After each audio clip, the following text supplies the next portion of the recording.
I am talking about land boundaries agreement with Bangladesh. India and Bangladesh land boundary agreement was signed on 16th May 1974 between the two countries to resolve the long-standing border issues. अब मैं इसमें एक बात बताना चाहता हूं कि that needed the ratification. From 1974 till 2015 there was no ratification. कोई ratification नहीं हुआ. और प्राइम मिनिस्टर मोदी जी का कमिटमेंट, दो बातों का कमिटमेंट, एक कोऑपरेटिव फेडरलिज्म का और दूसरा समर्पण, commitment for the constitution. That it was in 2015 that the government finalized the agreement and the international agreement of territorial changes was agreed upon and ratified by the parliament.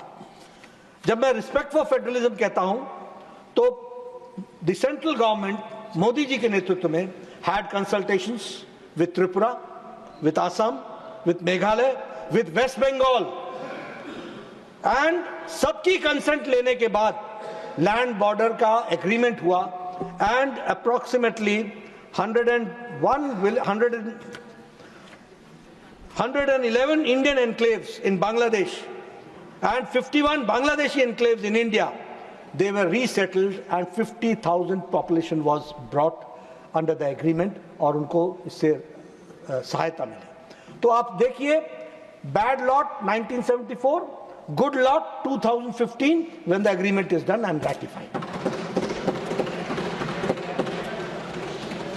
अब मैं ज्यादा नहीं बोलना चाहता, लेकिन ये बात भी तो सच्ची है ना कि आप तो असम को एक तरीके से आप दे चुके थे.